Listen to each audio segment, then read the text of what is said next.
मेरे प्यारे देशवासियों, मैं आपको एक ऑडियो सुनाता हूं। हेलो। सर नमस्ते सर। नमस्ते। सर बोलिए सर। देखिए, ये जो आपने एफआईआर नंबर मुझे सेंड किया है, इस नंबर के खिलाफ 17 कंप्लेंट्स हमारे पास। आप ये नंबर यूज कर रहे हैं? मैंने नहीं यूज करता हूँ सर। अभी कहाँ से बात कर रहे हो? Sir Karnataka sir. वो घर में हूँ सर। ओके, इसके लिए आप अपनी स्टेट में रिकॉर्ड करवाइए ताकि ये नंबर ब्लॉक कर दिया जाए, फ्यूचर में आपको कोई प्रॉब्लम ना हो। Okay, yes sir. अभी मैं आपको कनेक्ट कर रहा हूँ, ये आपका इन्वेस्टिगेशन ऑफिसर है। आप अपनी स्टेट में रिकॉर्ड करवाइए ताकि ये नंबर ब्लॉक कर दिया जाए। Okay, yes sir, yes sir, yes sir. अब बताइएगा मैं किसके साथ बात कर रहा हूँ। अपना आधार कार्ड मुझे शो कीजिएगा वेरीफाई करने के लिए, बताइएगा। सर मेरे पास अभी नहीं है sir Aadhaar card sir, please sir. Phone आपके फोन में है? नहीं सर। फोन में आधार कार्ड की पिक्चर नहीं है आपके पास? नहीं है सर। नंबर याद है आपको? सर नहीं है सर, नंबर भी याद नहीं है सर। हमने सिर्फ वेरीफाई करना है। ओके, वेरीफाई करने के लिए नहीं सर। आप डरिए ना, डरिए ना। अगर आपने कुछ नहीं किया तो आप डरिए ना। हाँ सर, हाँ सर। अगर आपके पास आधार कार्ड है तो मुझे दिखा दीजिए वेरीफाई करने के नहीं लिए। सर, नहीं सर, मैं गांव को आया था सर, घर में है सर। Okay, coming.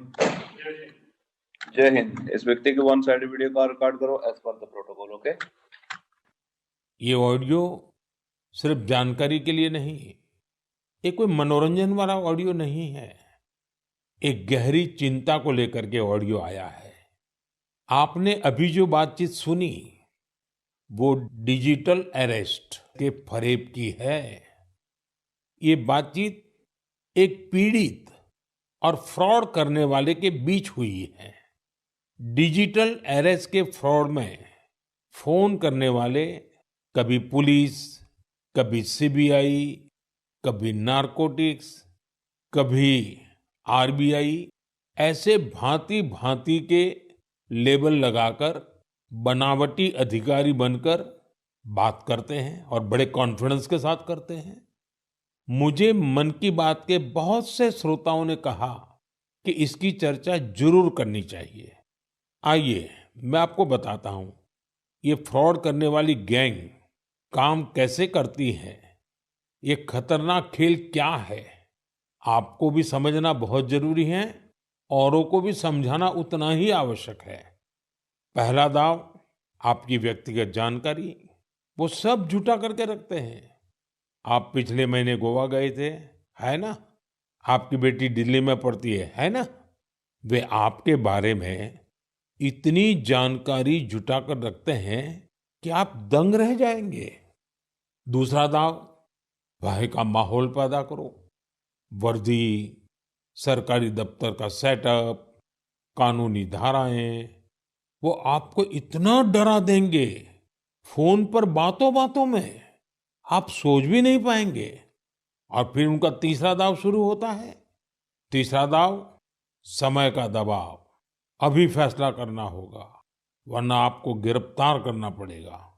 ये लोग पीड़ित पर इतना मनोवैज्ञानिक दबाव बना देते हैं कि वो सहम जाता है। डिजिटल अरेस्ट के शिकार होने वालों में हर वर्ग, हर उम्र के लोग हैं। लोगों ने डर की वजह से अपनी मेहनत से कमाए हुए लाखों रुपए गंवा दिए हैं। कभी भी आपको इस तरह का कोई कॉल आए तो आपको डरना नहीं है। आपको पता होना चाहिए, कोई भी जांच एजेंसी फोन कॉल या वीडियो कॉल पर इस तरह पूछताछ कभी भी नहीं करती। मैं आपको डिजिटल सुरक्षा के 3 चरण बताता हूं। ये 3 चरण है: रुको, सोचो, एक्शन लो। कॉल आते ही रुको, घबराए नहीं, शांत रहे, जल्दबाजी में कोई कदम न उठाएं, किसी को अपनी व्यक्तिगत जानकारी न दें। संभव हो तो स्क्रीनशॉट लें और रिकॉर्डिंग जरूर करें। इसके बाद आता है दूसरा चरण। पहला चरण था रुको, दूसरा चरण है सोचो। कोई भी सरकारी एजेंसी फोन पर ऐसे धमकी नहीं देती। न ही वीडियो कॉल पर पूछताछ करती है, न ही ऐसे पैसा की मांग करती है।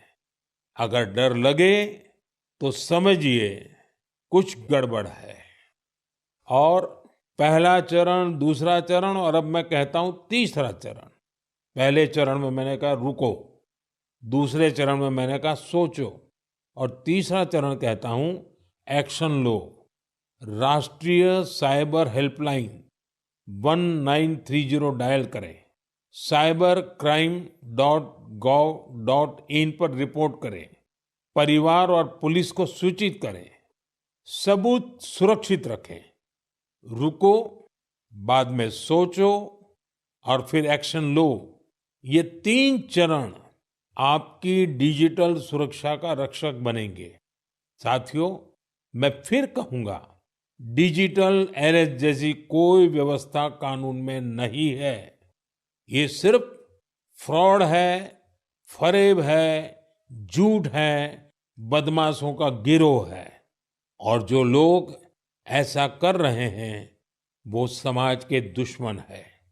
डिजिटल अरेस्ट के नाम पर जो फरेब चल रहा है उससे निपटने के लिए तमाम जांच एजेंसियां राज्य सरकारों के साथ मिलकर काम कर रही है। इन एजेंसियों में तालमेल बनाने के लिए नेशनल साइबर कोऑर्डिनेशन सेंटर की स्थापना की गई है। एजेंसियों की तरफ से ऐसे फ्रॉड करने वाली हजारों वीडियो कॉलिंग आईडी को ब्लॉक किया गया है। लाखों सिम कार्ड, मोबाइल फोन और बैंक अकाउंट्स को भी ब्लॉक किया गया है।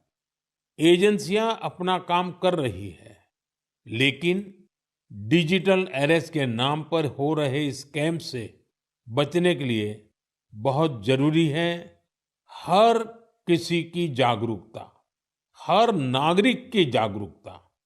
जो लोग भी इस तरह के साइबर फ्रॉड का शिकार होते हैं, उन्हें ज्यादा से ज्यादा लोगों को इसके बारे में बताना चाहिए। आप जागरूकता के लिए हैशटैग सेफ डिजिटल इंडिया का प्रयोग कर सकते हैं। मैं स्कूलों और कॉलेजों को भी कहूंगा कि साइबर स्कैम के खिलाफ मुहिम में छात्रों को भी जोड़ें। समाज में सबके प्रयासों से ही हम इस चुनौती का मुकाबला कर सकते हैं।